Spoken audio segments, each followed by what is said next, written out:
itu transmisi? Transmisi adalah proses penularan atau penyebaran suatu penyakit atau agen penyakit dari satu individu ke individu lain, atau dari satu tempat ke tempat lain. Transmisi dapat terjadi melalui berbagai cara, seperti cara transmisi. Pertama, kontak langsung.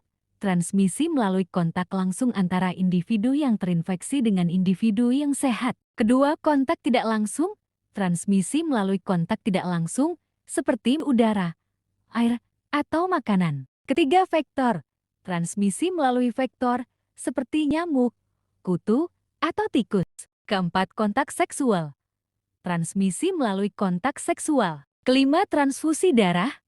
Transmisi melalui transfusi darah. Keenam, penularan vertikal. Transmisi dari ibu ke anak selama kehamilan atau persalinan. Ketujuh, transmisi droplet, penyebaran melalui percikan air liur saat batuk, bersin, atau berbicara dalam jarak dekat, misalnya influenza, COVID-19. Kedelapan, transmisi fekal oral patogen masuk ke tubuh melalui makanan atau minuman yang terkontaminasi feses, misalnya hepatitis A, kolera. Faktor yang mempengaruhi transmisi. Pertama, kemampuan agen penyakit. Kemampuan agen penyakit untuk menular dan menyebabkan penyakit. Kedua, kondisi lingkungan. Kondisi lingkungan yang memungkinkan transmisi, seperti kelembaban, suhu, dan kebersihan. Ketiga, perilaku individu. Perilaku individu yang memungkinkan transmisi, seperti tidak mencuci tangan atau tidak menggunakan kondom. Keempat, ketersediaan vektor. Ketersediaan vektor yang memungkinkan transmisi. Pencegahan di fasilitas kesehatan.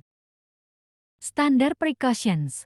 Selalu gunakan APD sesuai risiko. Higienis tangan sebelum dan sesudah kontak pasien. Pengelolaan limbah medis yang tepat. Isolasi pasien. Isolasi kontak untuk penyakit menular kontak. Isolasi droplet untuk penyakit seperti influenza. Isolasi airborne untuk TBC dan campak. Sterilisasi alat medis. Gunakan teknik sterilisasi yang sesuai atau CLAV, desinfeksi tingkat tinggi.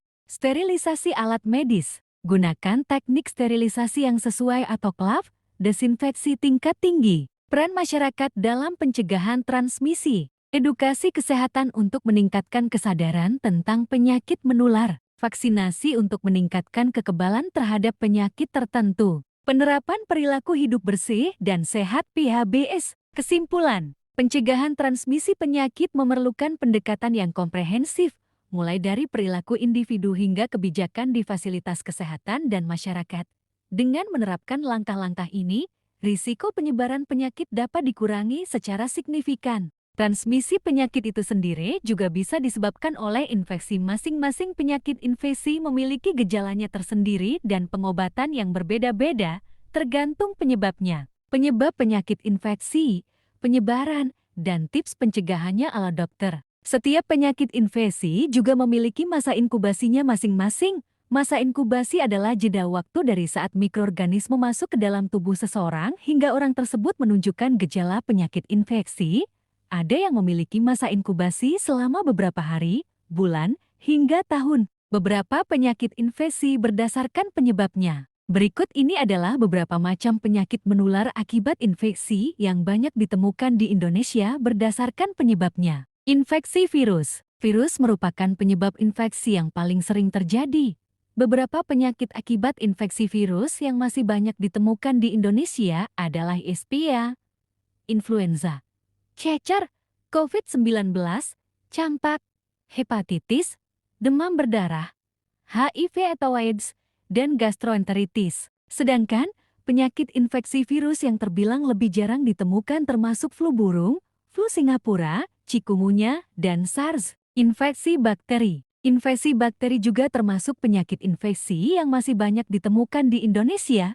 Beberapa contoh penyakit infeksi bakteri adalah demam tifoid, tuberkulosis TB, pneumonia, meningitis, infeksi saluran kemih, difteri, batuk rejan pertusis, sepsis, infeksi jamur. Jamur mudah tumbuh subur di daerah beriklim tropis dan hangat dengan kelembapan yang tinggi. Beberapa contoh penyakit jamur yang sering terjadi adalah athlete's foot, infeksi jamur kulit, kuku, dan infeksi jamur pada vagina. Sebagian jenis jamur juga dapat menyebabkan meningitis dan pneumonia. Infeksi parasit. Infeksi parasit bisa disebabkan oleh berbagai jenis makhluk hidup, seperti cacing dan amuba. Contoh penyakit parasit ini adalah kacingan, malaria, giardiasis, emebiasis, dan toksoplasmosis. Mekanisme penyebaran penyakit infeksi. Penyakit infeksi dapat menular dari satu orang ke orang lain secara langsung maupun tidak langsung. Berikut ini penjelasannya. Penularan secara langsung. Ada 3 cara penyebaran penyakit menular secara langsung, yaitu: pertama, dari penderita penyakit infeksi ke orang lain. Berbagai jenis mikroorganisme penyebab infeksi dapat berpindah dari satu orang ke orang lainnya melalui kontak fisik dengan orang yang terinfeksi, misalnya melalui sentuhan, percikan air liur saat bersin atau batuk, dan berciuman. Penularan juga bisa terjadi melalui darah, misalnya dari transfusi darah atau jarum suntik yang dipakai bergantian dengan orang lain.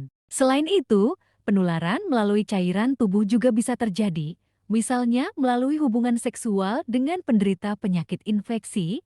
Penularan infeksi melalui kontak seksual ini sering menjadi penyebab infeksi menular seksual. Berikut beberapa cara untuk menghindari risiko penularan transmisi penyakit. Cara menghindari penularan. Pertama, cuci tangan.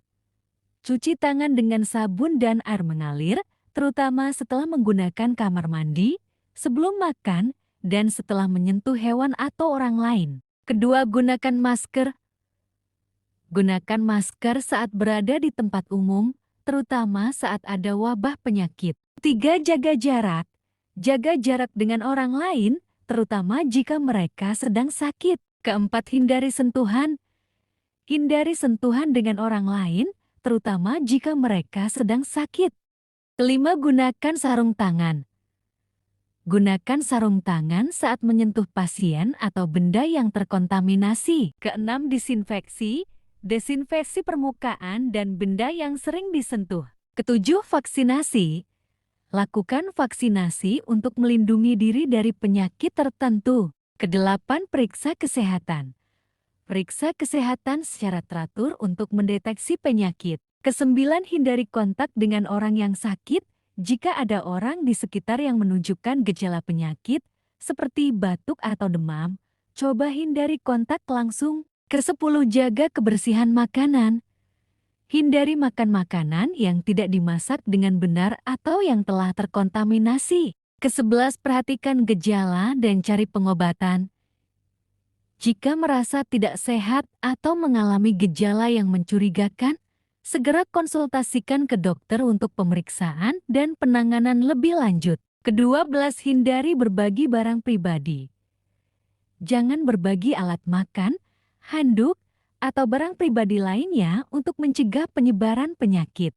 Adapun komponen dasar transmisi penyakit rantai infeksi. Untuk terjadinya transmisi, harus ada 6 komponen yang membentuk rantai infeksi. Pertama, agen infeksius mikroorganisme penyebab penyakit, contoh, virus influenza, bakteri TBC. Kedua, reservoir tempat mikroorganisme hidup dan berkembang, contoh, manusia, hewan, air, tanah. Ketiga, portal keluar jalur keluarnya agen dari reservoir, contoh, batuk, bersin, luka terbuka. Keempat, mode transmisi cara agen berpindah ke inang baru. Kelima, portal masuk jalur masuknya agen ke tubuh inang, contoh, saluran pernapasan, luka, makanan yang terkontaminasi. Keenam, host yang rentan individu dengan sistem imun lemah atau belum memiliki kekebalan terhadap penyakit.